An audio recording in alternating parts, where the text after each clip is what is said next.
Disclaimer. The views and opinions expressed in this episode are those of the GOAT, or the greatest of all titos, and do not necessarily reflect the views or positions of all titos or uncles around the world. Possibly a few, but definitely not all.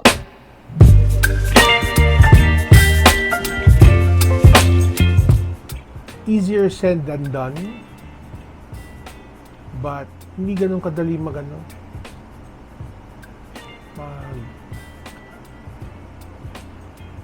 magsalita ang lalaki.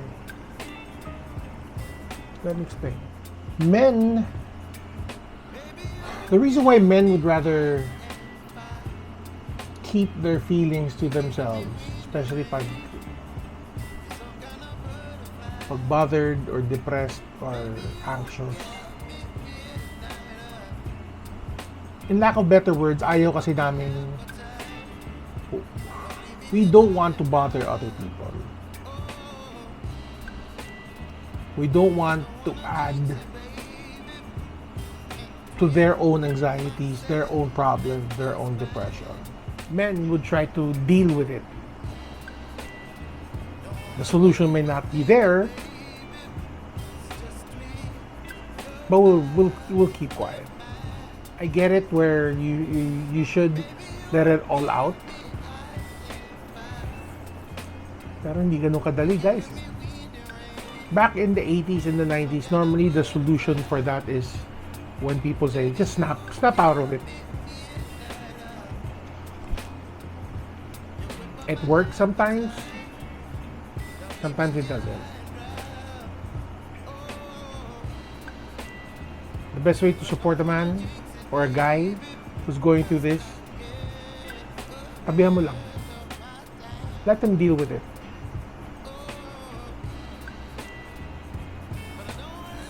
We don't need somebody who just tell us it's gonna be okay. Hindi naman kailangan ng ganun. Just sit beside us. Keep quiet. We'll probably talk, or baka hindi. But it too shall pass. Wala lang. I just woke up feeling very overwhelmed with what has happened in the past week. With everything, not just with work.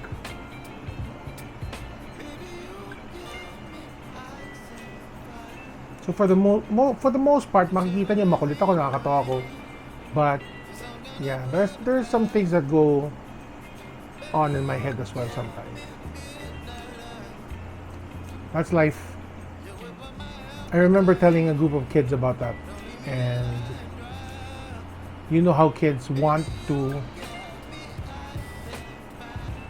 be adults too quickly and try their best to make adult decisions.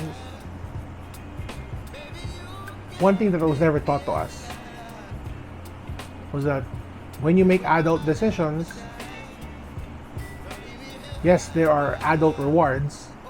Like when you start working, you get to buy a PS5 or a new phone or a car.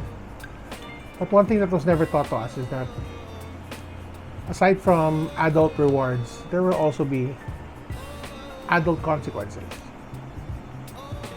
And I think it's gonna make it easier for them if even that part you explain to them, so that it'll make them think twice before making that crucial decision. That's it. See you tomorrow.